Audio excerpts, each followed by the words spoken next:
Welcome students. अब हम पढ़ेंगे difference between direct personal investigation and indirect oral investigation. अभी तक हमने इन दोनों के क्या पढ़े थे, अलग अलग मीनिंग पढ़े थे, सुटेबिलिटीज़ पढ़ी थी, मेरिट डिमेरिट पढ़ी थी। लेकिन इन दोनों में क्या है, कुछ डिफरेंस भी है, क्योंकि देखने में क्या लगता है कुछ सिमिलैरिटीज़ हैं और थोड़ी बहुत ही इसमें क्या है डिफरेंसेस ही है। तो इन दोनों में डिफरेंसेस ही क्या है। फर्स्ट क्या है, देखो डायरेक्ट पर्सनल इन्वेस्टिगेशन में हम जो इन्वेस्टिगेटर होता है वो इन्फॉर्मेंट के साथ, इन्फॉर्मेंट मतलब वो पर्सन जो इन्फॉर्मेशन देने वाला है उसके साथ वो क्या करता है, डायरेक्ट कांटेक्ट करता है। हमने इसके मीनिंग में ही पढ़ा भी था। लेकिन इनडायरेक्ट ओरल इन्वेस्टिगेशन में तो क्या होता है, क्योंकि हम क्या पूछते हैं उस डायरेक्टली उस पर्सन से ना पूछ के बल्कि किसी अदर पर्सन से पूछ लेते हैं। तो इसका मतलब हमारा इसमें किसी उस पर्सन के साथ, मतलब जो जिससे हम इंफॉर्मेशन, जिस पर्सन की इंफॉर्मेशन है उससे हम पर्सनली कांटेक्ट ना करके बल्कि किसी अदर पर्सन से इंफॉर्मेशन लेते हैं जो उसके बारे में इंफॉर्मेशन दे सकता है। ठीक है। सेकंड इसमें इंफॉर्मेशन क्या होती है, जहाँ पे इन्वेस्टिगेशन एरिया हमारा स्मॉल हो, मतलब बहुत छोटा सा एरिया हो, वहाँ पे पर्सनली सबके पास जाके पूछ सकते हैं ना उनके इन्फॉर्मेशन, मतलब तो जहाँ पे इंफॉर्मेशन एरिया क्या हो, स्मॉल हो। ठीक है। लेकिन अगर indirect communication, indirect oral investigation हम कहाँ पे यूज़ करते हैं, जहाँ पे हमारा एरिया क्या हो, लार्ज हो, वहाँ पे हम क्या कर सकते हैं, इनडायरेक्ट ओरल इन्वेस्टिगेशन को यूज़ कर सकते हैं। जैसे मैंने पढ़ा था, अगर हमें एम्प्लॉयज़ के बारे में क्या करनी है, इन्फॉर्मेशन लेनी है, तो एम्प्लॉयज़ अगर बहुत ज़्यादा एम्प्लॉयज़ हैं तो हम एम्प्लॉयज़ से ना पूछ के बल्कि उनसे क्या पूछ लेते हैं, उनके बॉस से या फिर उनके एम्प्लॉयर से ही सारी इन्फॉर्मेशन इकट्ठा कर लेते हैं। तो लार्ज एरिया है तो हम इनडायरेक्ट ओरल इन्वेस्टिगेशन, लेकिन मान लो हमारे एम्प्लॉयज़ ही थोड़े से हैं, स्मॉल एरिया है, तो वहाँ पे डायरेक्ट पर्सनल इन्वेस्टिगेशन का यूज़ कर सकते हैं। उसके बाद आता है हमारा थर्ड, जहाँ पे हमारी जो इन्फॉर्मेंट्स है या फिर जहाँ से हम इन्फॉर्मेशन लेने वाले हैं वहाँ पे बहुत ज़्यादा वेल वर्स्ड है। वेल वर्स्ड मतलब सभी लोग एक दूसरे से अलग है, लैंग्वेज के बेसिस पे या फिर कल्चर हैबिट के बेसिस पे। अब सभी पर्सन अलग अलग हैं तो सबकी इन्फॉर्मेशन हमें अलग अलग लेनी पड़ेगी ना, तो वहाँ पे हम क्या यूज़ करेंगे, डायरेक्ट पर्सनल इन्वेस्टिगेशन का यूज़ करेंगे। लेकिन अगर वो एक दूसरे से डिफरेंस नहीं है तो वहाँ पे हमें कोई रिक्वायरमेंट नहीं है कि हम इनडायरेक्ट ओरल इन्वेस्टिगेशन, मतलब अलग अलग है तो हम डायरेक्ट का यूज़ करेंगे, अगर अलग अलग नहीं है तो हम इनडायरेक्ट का यूज़ करेंगे। लेकिन देखो अब हर पर्सन से हम अलग अलग अगर इन्फॉर्मेशन लेंगे तो हमारी जो कॉस्ट है वो क्या होता है, बहुत ज़्यादा आने वाली है। तो इट मीन्स इनडायरेक्ट इन्वेस्टिगेशन में हमारी कॉस्ट ज़्यादा आने वाली है, लेकिन इनडायरेक्ट में हमारी कॉस्ट कम आने वाली है। उसके बाद हमारा थर्ड पॉइंट है इन्फॉर्मेशन फ्रॉम लोकल सोर्सेज और कॉरेस्पॉन्डेंस।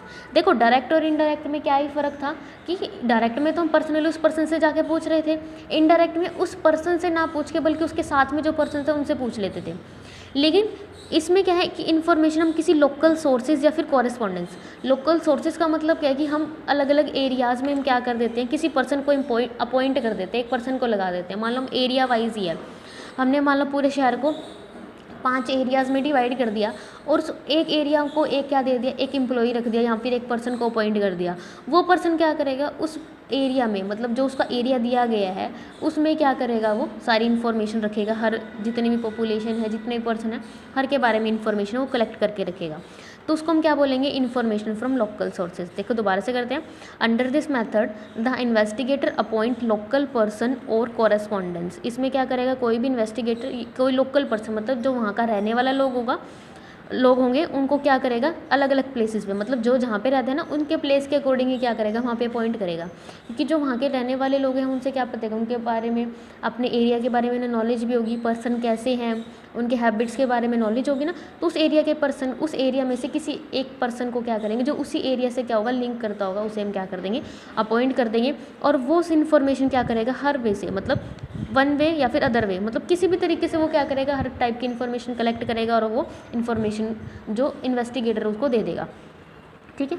तो उसकी सुटेबिलिटीज़ क्या होंगी, जहाँ पे आपको रेगुलर और कॉन्टीन्यूस, मतलब आपको बार बार इन्फॉर्मेशन चाहिए। अब बार बार ही पर्सन से आप पूछने जाओगे, वो बार बार तो आपको नहीं बताएगा ना, तो हमें किसी पर्सन को अपॉइंट करना पड़ेगा। तो यहाँ जहाँ पे आपको रेगुलर और कॉन्टीन्यूस इन्फॉर्मेशन की ज़रूरत हो, या फिर जहाँ पे इन्वेस्टिगेशन एरिया बहुत बड़ा हो, ठीक है, या फिर इन्फॉर्मेशन कहाँ पे यूज़ कर सकते हैं हम, जर्नल, मैगजीन, रेडियो, टीवी होता है ना, जैसे मान लो टीवी में भी कोई न्यूज़ वगैरह आती है तो वहाँ पे होते हैं ना लोकल रिपोर्टर्स, वहाँ पे होती हैं, वो इन्फॉर्मेशन उसको बार बार टीवी वालों को देते रहते हैं। ठीक है। या फिर जहाँ पे आपको हाई डिग्री की एक्यूरेसी, मतलब बहुत ज़्यादा एक्यूरेसी की रिक्वायर्ड नहीं है, क्योंकि अगर डायरेक्टली पर्सन से पूछेंगे वो एक्यूरेट होगा, अगर किसी अदर पर्सन से पूछ रहे हैं तो वहाँ पे चांसेस है एक्यूरेसी नहीं होगी। तो अगर एक्यूरेसी नहीं भी है तो आपको चलेगा, तो इट मीन्स वहाँ पर आप इसका यूज़ कर सकते हो। समझ में आए।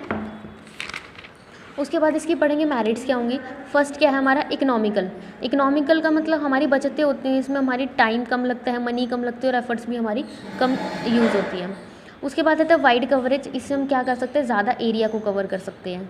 कॉन्टीन्यूटी, बार बार हमारी इन्फॉर्मेशन सप्लाई हो सकती है क्योंकि वो पर्सन बार बार हमें मान लो डेली बेसिस पे, वीकली बेसिस पे हर टाइप की इन्फॉर्मेशन आपको देता रहेगा। या फिर फोर्थ आ जाएगा suitable for special purpose. Special purpose, आपको कोई स्पेशल इन्फॉर्मेशन चाहिए तो इस मेथड के थ्रू आप क्या कर सकते हो, ले सकते हो। जैसे आपको चाहिए कि ग्रेन मार्केट, मान लो आपको अनाज मंडी में डेली के प्राइजेस क्या चल रहे हैं, ठीक है, समझ में है, एग्रीकल्चर प्राइजेस कितने चल रहे हैं, वो आप इस मेथड्स के इसका यूज़ कर सकते हो। उसके बाद आता है आपका इसके डीमेरिट्स क्या होंगे, इसके दोष क्या होंगे। फर्स्ट आता है लॉस ऑफ ओरिजिनलिटी, क्योंकि यहाँ पे आपको पता है कि पर्सनल कॉन्टैक्ट आपका रिस्पोंडेंट के साथ जो इन्फॉर्मेशन आपको देने वाले नहीं होता, तो कई बार क्या होता है ओरिजिनल इन्फॉर्मेशन आपको नहीं मिल पाती। उसके बाद है लैक ऑफ यूनिफॉर्मिटी। यूनिफॉर्मिटी मतलब एक जैसी, वहाँ पे आपको एक जैसा डाटा नहीं मिल पाता क्योंकि वहाँ पे नंबर ऑफ कॉरेस्पॉन्डेंस मतलब सब अलग अलग होते हैं, तो सब अलग अलग इन्फॉर्मेशन देंगे आपको। पर्सनल बायसनेस होगी, क्योंकि पर्सनल बायसनेस का मतलब आप अपने अकॉर्डिंग काम करोगे, भेदभाव भी कर सकते हो। अब कॉरेस्पॉन्डेंस है या फिर जिस पर्सन को हमने अपॉइंट करा है उसको ऐसा लगता होगा जितने पर्सन इसके कॉन्टैक्ट में उससे वो इन्फॉर्मेशन ले सकता है, बाकी इसे नहीं ले सकता, ठीक है, मतलब वो बायसनेस भी ला सकती है। देखो हमने पढ़ाई, एक्यूरेसी तो होगी नहीं क्योंकि कुछ गलतियाँ भी हो सकती हैं। और डिले इन कलेक्शन, कई बार डाटा कलेक्ट करने में हमारी डिले भी हो सकता है। समझ में आया।